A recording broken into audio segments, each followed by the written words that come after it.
Hay un lugar lleno de fe y amor, donde anhelamos para ti lo mejor. Una iglesia que te abraza, te recibe así.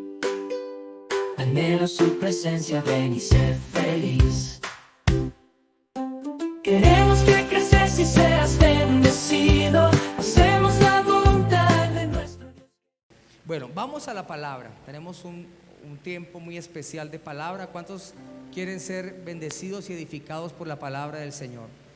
Voy a pedirle el favor que abra su Biblia en segunda carta del apóstol Pablo a Corintios, capítulo 2, versículo 10 al 11. Amén.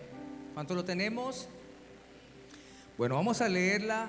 Le damos honra y gloria al Señor por su bendita palabra. Segunda de Corintios 2, 10, 11 dice: y al que vosotros perdonáis, yo también, está hablando el apóstol Pablo, porque también yo lo he perdonado.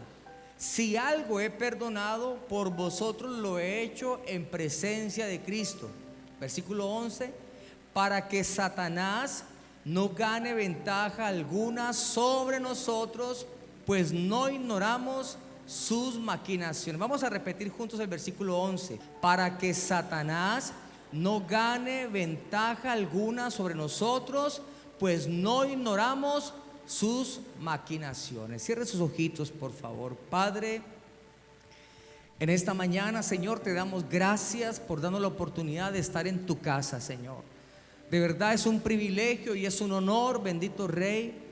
Honor que muchos en este momento no han podido tener, pues están hospitalizados, están enfermitos, están con algún problema familiar, Señor. Pero nosotros, Señor, tú tuviste a bien guardarnos y bendecirnos y traernos a esta tu casa para adorarte, para bendecirte, para darte ofrenda de amor y de alabanza y para escuchar tu instrucción, mi Señor.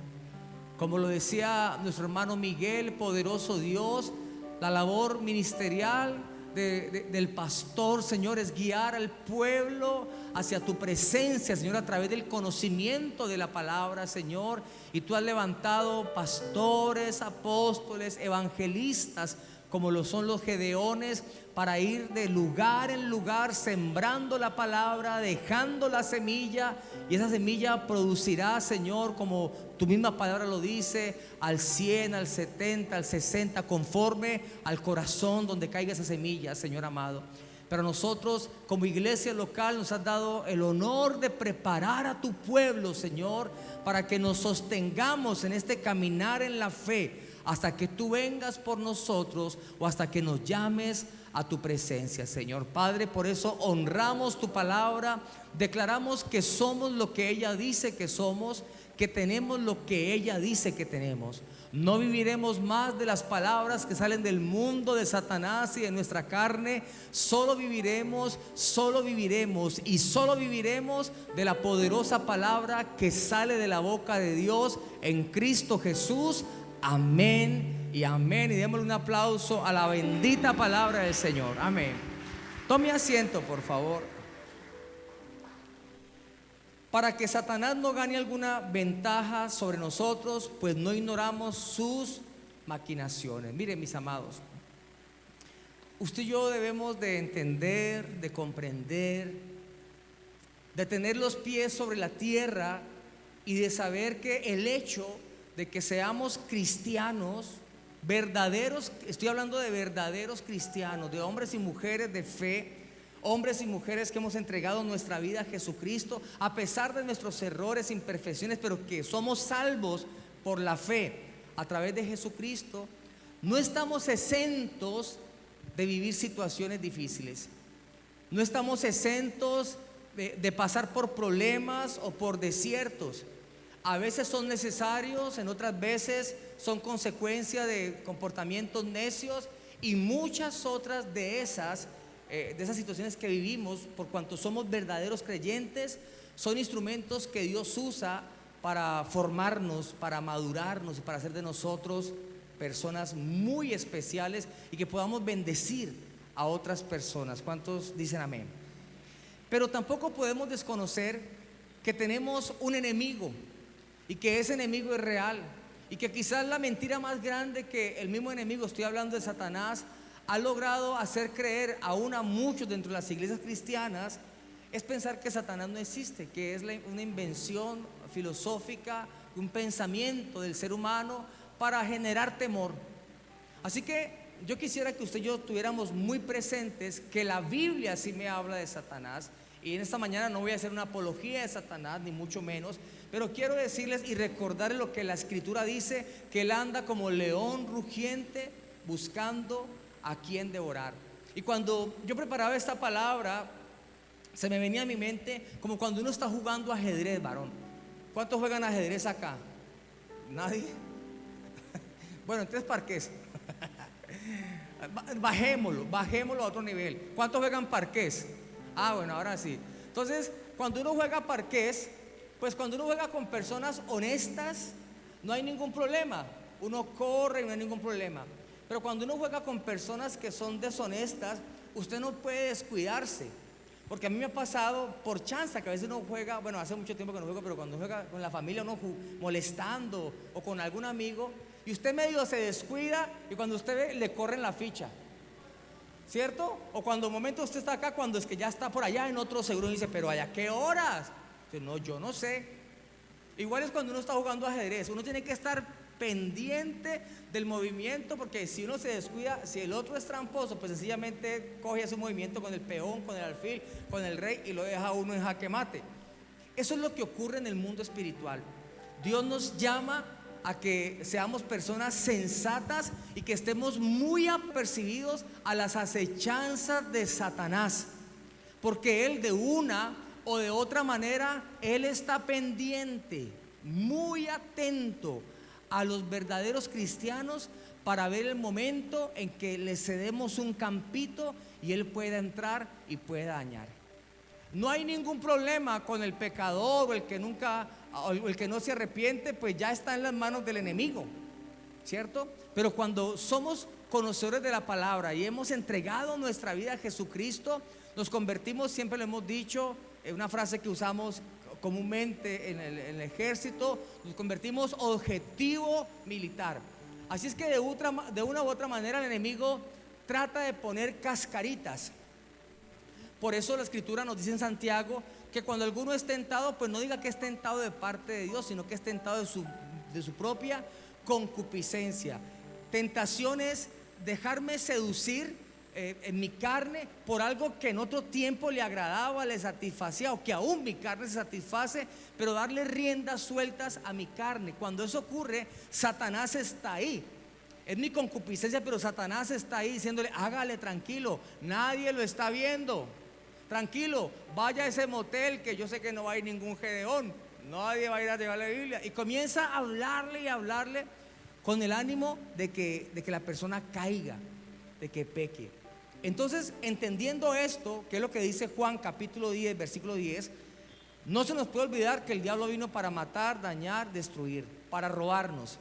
Él quiere robarnos la paz, él quiere robarnos la tranquilidad, él quiere robarnos un buen hogar. Siempre que estamos construyendo un buen hogar, el enemigo va a querer destabilizarlo. Siempre que estás construyendo una economía sólida, el enemigo va a querer desestabilizar. Siempre que estamos tratando de fortalecer algo en Dios. ¿Se acuerdan cuando estaban reconstruyendo los muros de Jerusalén? Cómo se levantó Tobías, se levantó Sanballat y le decían, eso que ustedes han construido, eso una zorrilla los puede destruir. Siempre el enemigo minimizando para hacer que nuestro estado de ánimo decaiga. Es por esta razón que Dios, a través del apóstol Pablo, nos enseña en este texto bíblico que hemos leído que no podemos descuidarnos ni desentendernos de las maquinaciones de Satanás. No podemos dejar que él nos cobre ventaja. Tenemos que ser muy inteligentes. ¿Cuántos entienden esto? Muy inteligentes. Mire, tan inteligentes que el apóstol Pablo, aunque esto lo va a tocar al final, el apóstol Pablo le está dando una instrucción a la iglesia de Corintios y le dice, mire muchachos, si tienen que perdonar, perdonen. Que han hablado mal de mí, si ustedes ya lo perdonaron, yo ya los perdoné, no hay problema. Habla acerca del perdón. Y le dice, ¿sabe por qué lo tengo que perdonar? Y lo quiero perdonar porque yo no quiero que el enemigo me gane ventaja. Porque si yo sé que guardo eso en mi corazón de una u otra manera, pues el enemigo no me puede poseer, el enemigo no me puede tocar. Yo estoy cubierto con la sangre de Cristo, pero sí puede provocar situaciones que logren influenciar mi estado de ánimo y yo pueda decaer. Y yo no voy a permitir eso, está diciendo el apóstol Pablo. Por eso yo perdono. Y es cuando suelta entonces la palabra, que no dejemos que el enemigo nos cobre ventaja. Es por esta razón entonces, mis amados hermanos, que tenemos que, a través de la palabra de Dios, del conocimiento de la palabra del Señor, tenemos que entender y sacar a la luz alguna de esas armas que el enemigo usa para desestabilizarnos. Recuerde que la palabra maquinación significa planear en lo oculto algo para que una persona caiga o para desestabilizar algo. Cada vez que usted dice o escucha la palabra maquinar, se refiere a pensar cómo voy a hacer para que esta persona caiga, para que su hogar se dañe. Entonces el enemigo está maquinando, constantemente está maquinando. ¿Cómo voy a hacer caer al pastor Juan Carlos? ¿Cómo voy a hacer caer al hermano John? ¿Cómo voy a hacer caer al hermano Miguel Gedeón? ¿Cómo voy a hacer que el hermano Pedro caiga? Y como desafortunadamente nosotros somos muy evidentes con nuestras debilidades. ¿Qué significa esto? Significa que el diablo, el enemigo, Satanás, él no tiene ninguna de las cualidades o atributos de Dios. Él no es omnisciente, él no es omnipresente, él no es omnipotente, él no es nada. Él está bajo los pies de nuestro Señor Jesucristo. A diferencia de Dios, que Él sabe nuestros pensamientos y ni siquiera la palabra ha llegado a nuestra boca y Él ya la conoce. Satanás no. Satanás trabaja con lo que nosotros hablamos. Satanás trabaja con lo que nosotros dejamos salir a la luz. Por eso hay una de las importancias de hablar en lenguas. Porque cuando uno habla en lenguas, aunque usted está hablando de una manera literal, fuerte, audible, Satanás no tiene ni idea de lo que uno está expresando y uno tampoco. Solamente el Espíritu de Dios y nuestro espíritu, porque se está comunicando con él. Entonces mi pastor siempre me decía, cuando tú estés en algún peligro, habla en lenguas. Cuando quieras pedir algo al Señor, habla en lenguas, para que el enemigo no tome ventaja. Entonces a veces la gente dice, ay, pero es que no hay que ser tan, ¿cómo se dice? Como tan fanático. Y por eso es que mucho creyente ha caído, porque se ha alivianado. Tenemos que ser astutos, inteligentes y saber que el enemigo quiere destruirnos. Saber que él quiere dañar. Entonces nosotros, ¿cómo nos levantamos? ¿Cómo estás? Mal, aburrido, triste. ¿Y tu matrimonio? No, yo estoy como me quiero como divorciar. Y el diablo comienza a trabajar con eso. Y entonces te trae una persona para que aproveche que estás de una manera sentimental afectado y cae en adulterio. Bueno, hace un montón de estragos. Por eso no podemos dejar que el enemigo cobre ventaja. Y el consejo en esta mañana, amados hermanos, es: seamos muy inteligentes, seamos sabios. Por eso la Biblia nos habla de sabiduría. Hay mucha gente con conocimiento allá afuera, mucha gente que sabe cómo hacer una máquina, cómo reprogramar un computador, cómo hacer una aplicación. Uno dice que gente tan inteligente, sabe mucho, pero no sabe cómo conservar su casa, no sabe cómo levantar un hijo, no sabe cómo enfrentar a Satanás. Y nosotros, los hijos de Dios, que tenemos la mente de Cristo, Él nos enseña a través de su palabra cómo hacerlo. ¿Cuántos están entendiendo? Entonces mire, hay tres armas que se identifican, que son muy reiterativas, y usted va a estar de acuerdo conmigo, que tenemos que, en el nombre de Jesús, derribarlas y no caer en esto. Hechos 9, versículo 20 y 22 dice lo siguiente. Saulo está predicando en Damasco y dice el versículo 20 del capítulo 9 de Hechos: enseguida predicaba a Cristo en las sinagogas, diciendo que este era el Hijo de Dios, y todos los que le oían estaban atónitos. ¿Cómo estaban los que oían a Pablo? Atónitos, sorprendidos, pero se van a dar cuenta porque estaban atónitos. Y decían: ¿no es este el que asolaba en Jerusalén a los que invocaban este nombre? Y a eso vino acá, para llevarlos presos ante los principales sacerdotes. ¿Sabe por qué estaban atónitos? porque Pablo había sido una mala persona. Saulo había sido, que es el mismo Pablo, ¿no? Pero Saulo en ese tiempo había sido una muy mala persona. Saulo, los cristianos, la iglesia, los judíos temblaban cuando veían a Saulo, porque Saulo tenía cartas del Imperio Romano para atrapar cristianos y los llevaban al circo romano y allá eran devorados por los leones. ¿Sabe por qué la Biblia dice que el diablo anda como león rugiente? Hace referencia a lo que ellos vivían en ese momento en Roma, y era que dejaban a esas fieras muchos días sin comer, cosa que el fin de semana, que era el día donde la gente iba como al circo, a la rueda, a divertirse, iban al circo romano y esos leones estaban hambrientos. Y nada más rico que un buen cristiano en barbecue. Y el león, hermano, salía y lo devoraba, y Pablo era feliz llevando, y la gente lo aplaudía, y la gente le celebraba, y la gente lo hacía sentir muy bien. Pero Pablo pensaba que estaba haciendo algo bueno, porque él era una persona radical, era un fariseo de fariseos, y decía: es que no pueden hablar de otro Dios, así es que los cristianos que hablan de Cristo deben de morir. Pero resulta que él, camino a Damasco, también tuvo un encuentro con Jesús.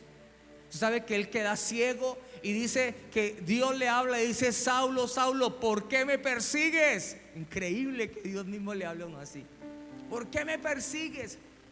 A partir de ahí comienza un proceso de transformación en la vida de Pablo, y Dios comienza a usarlo en la predicación de la palabra con demostración de poder. Entonces Pablo vuelve a Damasco y va a predicar, y dice que la gente estaba atónita. Pero ¿sabe qué hacía la gente? Y es aquí donde entra el arma de Satanás. Escúcheme. ¿Sabe qué hacía la gente? La gente le recordaba el pasado a Pablo, que este no era el que mataba, que este no era, lo mismo vino para hacer acá. No lo escuchen, no dejen que se acerquen, aléjenlo. Este es un pecador más. Y comienza el trabajo del enemigo, hablándole no solamente a Pablo, sino que creo que nos ha pasado a todos, a decirnos: pero es que tú eras esto, tú abortaste, tú eras un asesino, tú eras un drogadicto, tú golpeaste a tu mamá, tú abandonaste, tú eres un adúltero. ¿Qué vas a predicar ahora? ¿Qué haces allá en la iglesia levantando tus manos? Y el diablo te dice por ahí en el oído: payaso, no hagas tonterías. Y usted piensa que todo el mundo lo está mirando. Y por ahí pasó algún vecino que lo conoce a usted, o lo conoció en otro tiempo, y lo mira como con esos ojos de juicio, y usted se siente tan culpable. Y usted dice: yo soy un miserable. Eso era lo que el enemigo quería hacer con Pablo. Pero mire lo que Pablo hace. Dice el versículo 22: pero Saulo mucho más, ¿qué hacía? Se esforzaba. ¿Se esforzaba en qué? En predicar la palabra. Y confundía a los judíos que moraban en Damasco. Y dice esta frase que la remarqué, dice: demostrando que Jesús era el Cristo. Una de las armas más potentes. ¿Y quién lo creyera? Lo que pasa es que la gente, cuando uno le habla del diablo, pues se imaginan demonios, brujos, y que eso es real, ¿no? Se imagina un tridente, unos cachos, y prácticamente pues a todo el equipo de América. Y no es así. No quiere decir eso. El diablo trabaja de una manera mucho más profunda. El diablo sabe cómo atacar los pensamientos. ¿Cómo logra uno derribar un gran edificio? Atacando los cimientos. ¿Qué fue lo que se produjo el 11 de septiembre, que se celebró ya creo no sé cuántos años, de las Torres Gemelas? Fue algo pensado impresionantemente, maquiavélicamente, a través de Bin Laden, la que llamaba el hombre. Y él dijo: apenas el avión golpee, van cargados de la gasolina, eso va a hacer que ardan las columnas y eso se va a desmoronar. El diablo también sabe que si desbarata las columnas de una persona, desmorona lo que sea. Entonces el diablo sabe cómo atacarnos. Hay gente que no tiene problema con el dinero. Hay gente que no tiene problema un día tener abundancia, el otro día tener escasez, como el apóstol Pablo. Pero hay gente que no. Hay gente que si hoy tiene abundancia y mañana tiene escasez, siente que se está muriendo, que no va a poder más, y hasta se quiere quitar la vida. Y eso el diablo lo sabe. Hay personas que quizás no les afecte lo que su esposa diga o lo que su esposo diga, pero hay otros que nos afecta demasiado lo que nuestra esposa pueda pensar de nosotros. Entonces, cuando la esposa nos dice: usted es un bueno para nada, bien me lo dijo mi mamá, desgraciado, que yo iba a aguantar hambre con usted. Hay muchos que eso los desbarata totalmente. ¿Sí me entiende? Cada uno vive algo y el enemigo lo sabe, porque el enemigo es astuto. ¿Y por qué lo sabe? Porque lo mantenemos declarando. Entonces hay algo que el enemigo usa mucho y es recordar el pasado. Tú no puedes porque tú eras. Tú no puedes porque tú hiciste.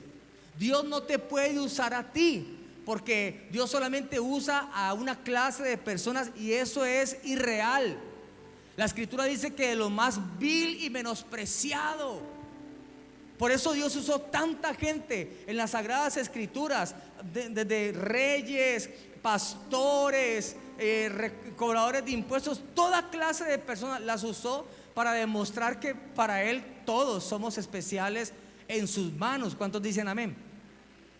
Pero cuando el enemigo comenzó a recordar el pasado a Pablo, ¿sabe qué hizo Pablo? Se esforzó por demostrar más que Jesús estaba con él. Cuando tú creas o sientas que el diablo te está acusando, demuéstrale a Satanás quién eres ahora en Cristo Jesús. ¿Sabe cómo uno silencia a las personas? No tanto con las palabras, sino con mi vida. Es que usted en otro tiempo era un borracho. Sí, pero mire ahora quién soy. ¿Quién dice mis hijos que soy yo? Hable con mi esposa y pregúntele quién es ahora Juan Carlos. Y esto entonces silenciará aquella voz del enemigo, que es un arma de destrucción muy potente para muchos, para desanimarte. Además, tenemos que recordar lo que dice 2 Corintios 5:17, cuando dice que de modo que si alguno está en Cristo, nueva criatura es. Las cosas viejas pasaron, he aquí todas son hechas nuevas. No dejes que el diablo te recuerde el pasado. Y si el diablo te recuerda mucho el pasado, pues tú recuérdale su futuro. Dile: Satanás, estás vencido y tú te vas para el abismo. Usted no tiene salvación. Yo he sido perdonado y he sido lavado con la sangre del Cordero. Isaías 43, 18, 19 dice: no os acordéis de las cosas pasadas, ni traigáis a la memoria las cosas antiguas. Versículo 19: he aquí que yo hago cosa nueva, pronto saldrá luz, no la conoceréis. Otra vez abriré camino en el desierto y ríos en la soledad. Y este es precioso. Eclesiastés 3:15 dice: aquello que fue ya es, y lo que ha de ser fue ya, y Dios restaura lo que pasó. Amén. Quizás para algunos no sea importante esto, pero quizás alguien está luchando con su pasado y el diablo se ha ensañado para desmotivarte y para recordarte constantemente y decirte: mira, otra vez volviste a las mismas, eres igual, no has cambiado. Tú tienes que decir: no, mi amigo, yo soy una nueva criatura en Cristo Jesús. Y demuestra con acciones y con hechos lo que Cristo ha hecho en tu vida. Hay una segunda arma, esta es del pasado. Hay una segunda arma que encontramos en Lucas 15:21, un arma que el enemigo usa para afectar nuestras emociones. Lucas 15, versículo 21-24, dice la escritura: y el hijo le dijo: Padre, he pecado contra el cielo y contra ti, ya no soy digno de ser llamado tu hijo. Pero el padre dijo a sus siervos: sacad el mejor vestido, vestirle, poner un anillo en su mano y calzado en sus pies, traed el becerro gordo y matarlo, y comamos y hagamos fiesta, porque este mi hijo muerto era y ha revivido, se había perdido y es hallado. Comenzaron a regocijarse. Hay un arma que el enemigo usa, mi amado, escúcheme. Cuando el hijo pródigo estaba a punto de comer de la comida del cerdo, inmerso en el pecado, quiere decir esto: el hijo pródigo se sentía indigno. y le dijo, Señor, fue a su padre y le dijo, yo no soy digno de ser llamado tu hijo. Pero yo le pregunto, el hijo pródigo, aunque se fue, malgastó el dinero, se revolcó en el pecado, dejó de ser hijo del dueño de la casa. Ahora te pregunto, tú tienes hijos, no sé cuántos tengas, quizás unos muy buenos y otros que de pronto han sido más rebeldes. ¿Cuál de los dos es más hijo tuyo? ¿Cierto? Y es que se fue y se perdió en el pecado y entonces ya no es tu hijo. Pregunta, aunque le quites el apellido, le diga, no te llamarás, tu apellido ya no será Ramírez, te desheredo, ¿dejará de ser el hijo? Nunca, nunca. Entonces, una de las armas, escúcheme que eso es muy profundo, una de las armas que el enemigo usa para desestabilizar, por eso hay que estar atento a las maquinaciones, es estar no solamente recordándonos el pasado, como lo veíamos ahora, sino también está culpándonos diariamente por nuestros pecados presentes. Porque yo también le quiero preguntar con todo respeto, y me gustaría de verdad saberlo, si hay alguien en este lugar que no peque. Me gustaría realmente conocerlo, acercármele a usted, frotarme un poquito, a ver si se me impregna esa santidad. Porque les cuento que yo llevo 30 años en el Evangelio y todos los días tengo que estar enfrentando mi carne. Todos los días tengo que estar llevando cautivo a la obediencia de Cristo mis pensamientos. Todos los días tengo lucha con mis emociones. No sé si a usted le pasa, pero a mí me pasa a veces. Yo digo, esa semana va a ser una semana de victoria, pero el día lunes algo pasa y uno dice, ay, va a estar como dura esta semana. Entonces llega la palabra y me dice, pero ¿por qué declaras eso? Hay que declarar en fe y creer, sí, pero eso me hace recordar que soy humano y entonces me lleva a postrarme delante de la presencia del Señor y a clamar por su ayuda. Pero ¿sabe qué es lo que el enemigo nos dice? Lo que el diablo nos dice es, usted es un pecador, y como usted es un pecador, es indigno de ser llamado hijo de Dios. Y más atrevido Satanás, que nos dice, es que usted no es un hijo de Dios, es que usted no ha nacido de nuevo. Y mantenemos en esa disyuntiva espiritual de decir, perdí mi salvación, hoy perdí mi salvación. Cuando yo pierdo mi salvación, dejo de ser hijo de Dios, porque salvación es igual a hijo. Los hijos son salvos, ¿cierto? Entonces digo, cometo un error, fallo por alguna situación. Entonces el enemigo dice, usted no es hijo, usted no es digno, usted no es nadie. Y yo digo, perdí mi salvación, y vuelvo y hago la oración de fe, y vuelvo y peco, y vuelvo. Y mi pregunta es entonces, si la salvación fue por gracia, si usted y yo no hicimos nada para ganarnos la salvación, entonces ¿qué es lo que haremos nosotros para perder la salvación si no hicimos nada para ganarla? Y aquí entonces viene un tema muy profundo que no vamos a tocar ahora, sino que se trabaja en los discipulados, y es, ¿qué crees tú que es la salvación? ¿Por qué creemos que la salvación entonces se pierde? Porque si la salvación se pierde, yo la he perdido muchas veces. Y entonces, ¿cuántas veces hay que ganarla? Si dice la Biblia que Jesucristo una sola vez murió y ya no va a haber más sacrificio por los pecados.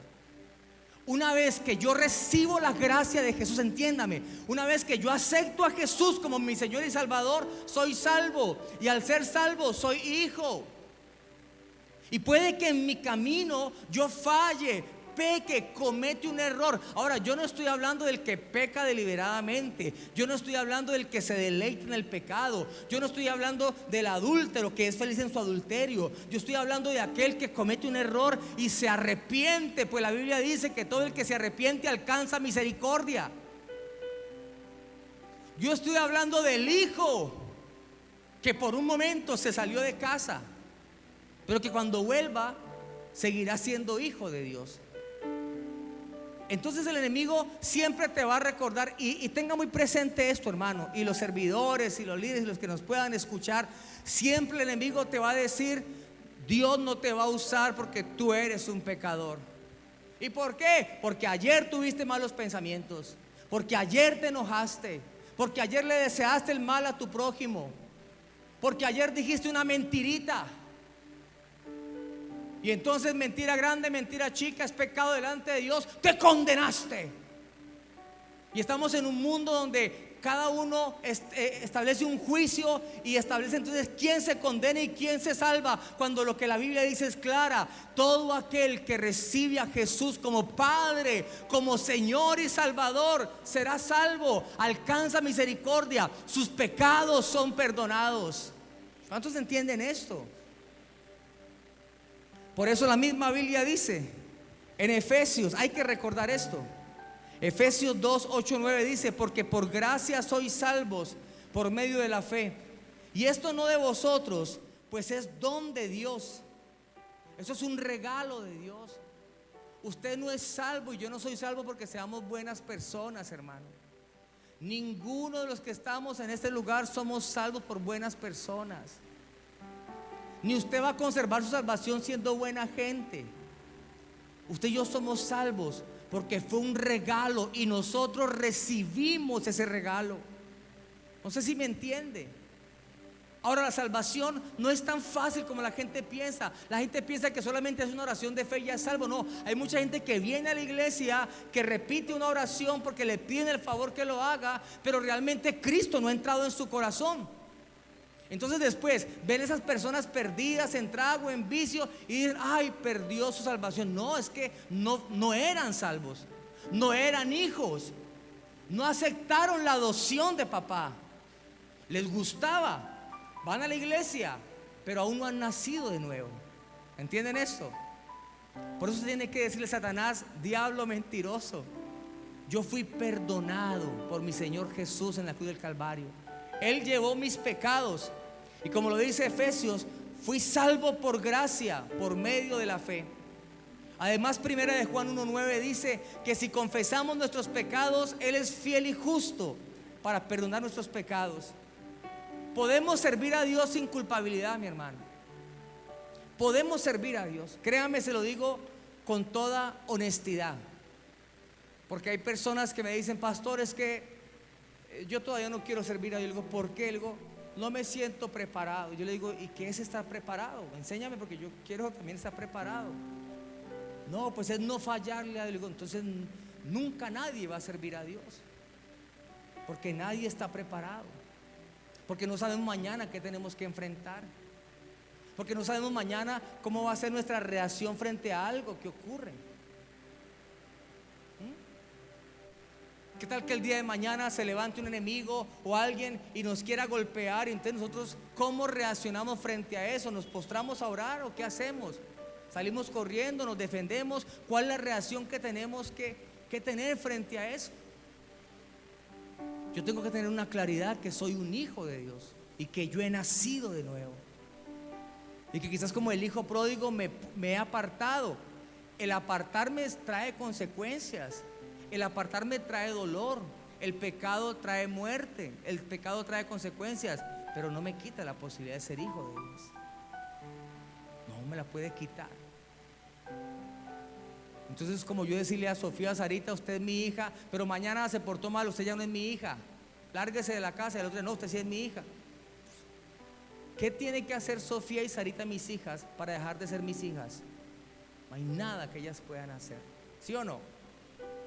Así que tengamos presente esto, que no podemos tener culpabilidad. Pues Hebreos 9:14 dice: cuánto más la sangre de Cristo, el cual mediante el Espíritu eterno se ofreció a sí mismo sin mancha a Dios, limpiará vuestras conciencias de obras muertas para que sirváis a Dios. ¿Qué necesitas para servir a Dios? Ser un hijo de Él, amarlo. Pero nuestras conciencias ya son limpias por la sangre del Cordero.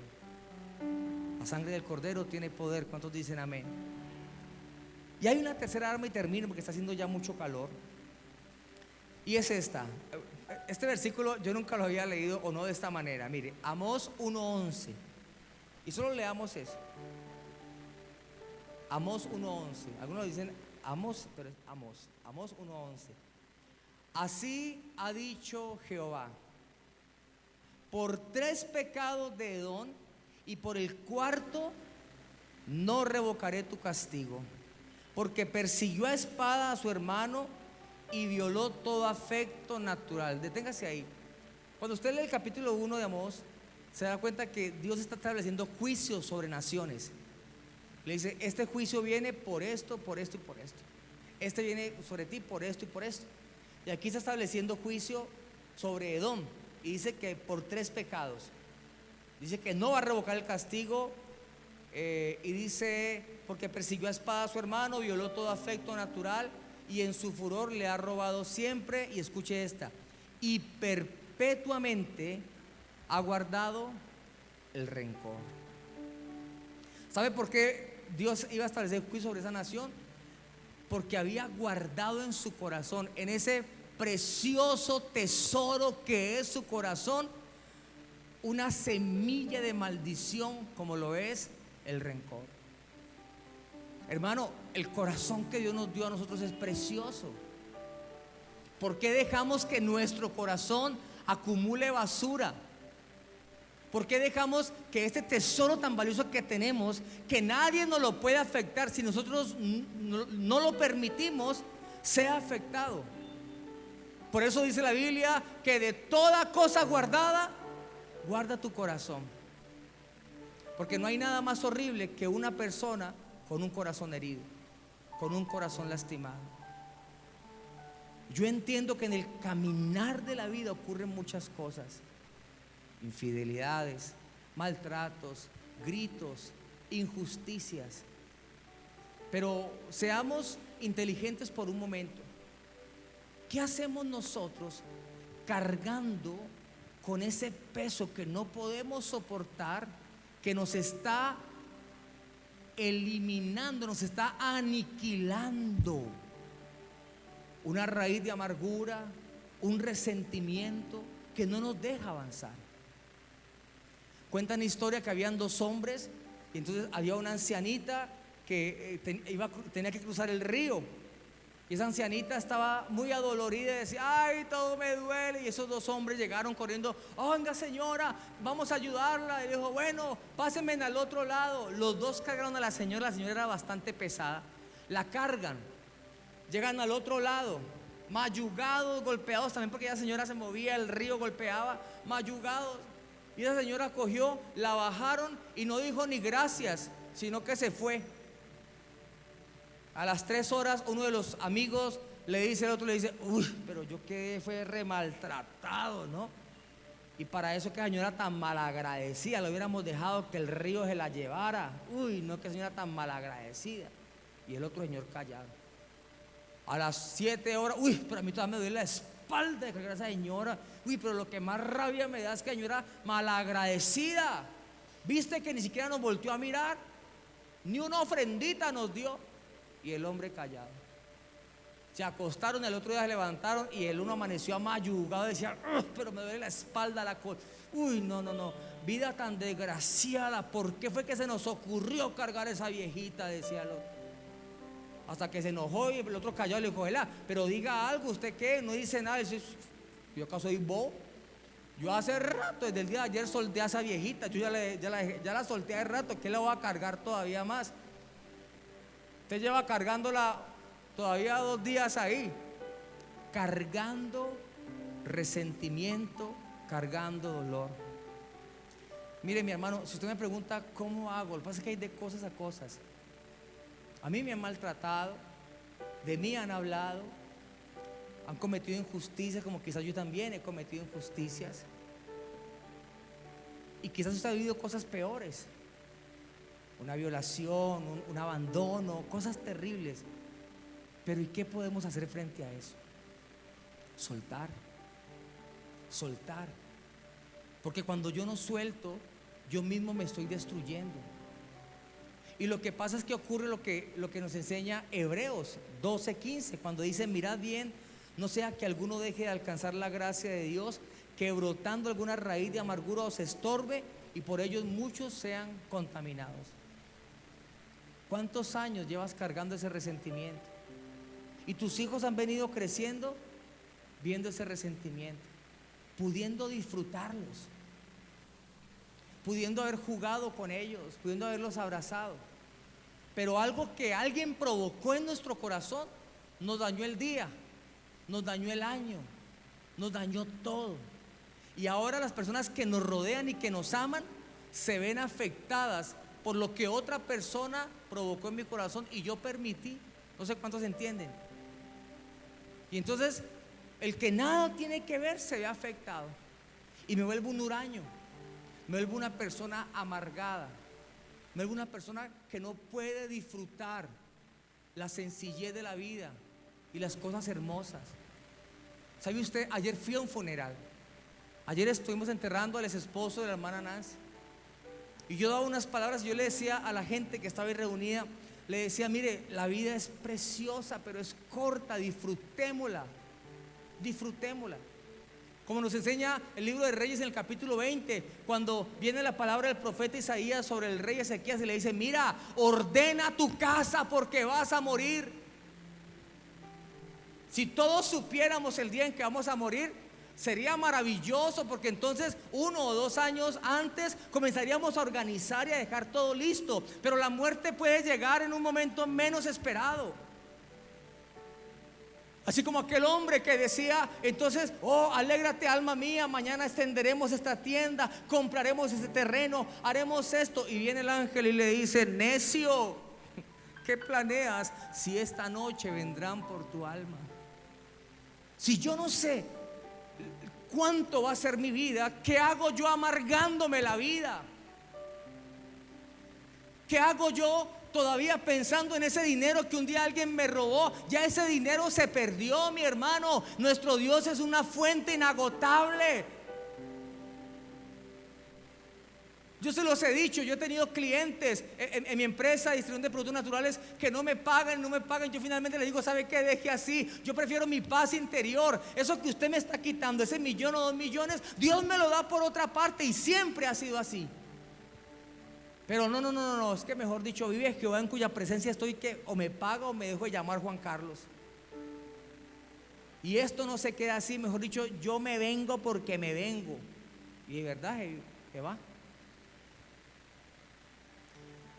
Así que el enemigo va a procurar, esta es un arma, escúcheme, es un arma que el enemigo tiene, porque él conoce la sensibilidad de nuestro corazón. El enemigo va a procurar de estar atizando ese recuerdo. Pero es que no, varón, usted no puede. No, ella te hizo eso, él te hizo eso, no merece misericordia.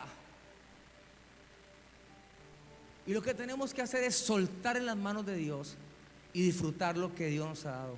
Por eso vuelvo al texto base, 2 Corintios 2, 10, 11. Comienza diciendo el apóstol Pablo: yo ya perdoné. ¿Se escucha? Si lo ha leído, dice: al que vosotros perdonáis, yo también, porque también yo lo he perdonado. Si algo he perdonado por vosotros, lo he hecho en presencia de Cristo. ¿Para qué? Para que Satanás no gane ventaja. Porque yo voy dejando y yo voy dejando. Y entonces usamos frases como: yo guardo pan para cuando haya leche. Y eso se lo dije a un niñito cuando yo tenía 7 años, y ahora tengo 47 años. Y ese pan ha crecido, y ese problema y esa raíz, y no disfruto de lo que Dios me ha entregado. Amén. Por eso no podemos dejar que el enemigo cobre ventaja, mi hermano. Seamos inteligentes. Creo que el evangelio, lo que nos enseña Jesús, es a vivir bien. Tenemos que vivir bien, y tenemos que vivir de la manera más ligera posible. Porque el sobrepeso es malo, porque dispara la diabetes, la presión arterial. Porque el sobrepeso espiritual es malo, porque dispara la raíz de amargura, porque dispara el rencor, el odio. Por eso hay que andar ligero. Perdone, suelte, y quédese solo con aquello que le traiga un bonito recuerdo. Amén. Deme un aplauso a Dios. Póngase sobre sus pies, por favor. Vamos a estar de pie. Esta es una de esas prédicas pastorales, se llama, o un sermón pastoral. Es un consejo de parte de Dios que lo hablamos con mucha seguridad porque en el transcurso de tantos años hemos visto que esto es lo que el enemigo más ataca. El pasado, recuerda el pasado, el pecado presente y te establece juicio, y el estar atizándote un dolor, porque todos hemos sido heridos, como también todos quizás hemos herido a alguien. Así que seamos inteligentes, dejémonos guiar por el Espíritu Santo y aprendamos a vivir a la manera de Dios. Padre, te damos gracias por tu palabra, mi Rey. Gracias por tu presencia en nuestra vida. Gracias por regalarnos la oportunidad de ser tus hijos, Señor. Hoy, Señor, en unidad con este pueblo, Señor, queremos decirte gracias por haberte atravesado en mi camino, Señor. Tu palabra dice que a los suyos viniste, mas los suyos no le recibieron, mas a todos los que te recibimos, los que creímos en tu nombre, nos diste la potestad de ser hechos hijos de Dios. Hoy soy un hijo de Dios. Diga, yo hoy soy un hijo de Dios. Y como hijo tuyo, Señor, yo sé que tú me amas y que nunca me vas a abandonar, y que yo no pudiera hacer nada que me alejara de ti, Señor. Por eso te pido que me guardes de las acechanzas del enemigo, que todo plan, que toda maquinación de Satanás contra mi vida, contra mis hijos, contra mi hogar, contra mi economía, caiga en el nombre poderoso de Jesús. Guarda, Señor, la vida de nuestros hijos y ayúdanos para que a la luz de tu palabra reciban también el consejo divino, y su mente y su corazón sean forrados por tu presencia. Forra nuestro corazón, dile, forra mi corazón, porque de él mana la vida, y no permitas que nada ni nadie lo lastime, lo dañe, Señor, o provoque algo malo en él. Señor, bendícenos grandemente. Te entregamos esta semana. Declaramos una semana de victoria, de gloria, de unción, de buenas noticias. Declaramos que todo plan del enemigo se destruye y que solo viviremos los planes que tú tienes para nosotros, tus pensamientos que son buenos, agradables y perfectos. Que la bendición del Dios Todopoderoso, Padre, Hijo y Espíritu Santo, esté sobre cada uno de nosotros, sobre nuestra familia. Amada iglesia, Jehová te guarde, Jehová te bendiga y haga resplandecer su rostro sobre ti, sobre mí, en el nombre de Jesús. Amén y amén. Denle un buen aplauso al Señor. Dígale gracias, mi Rey.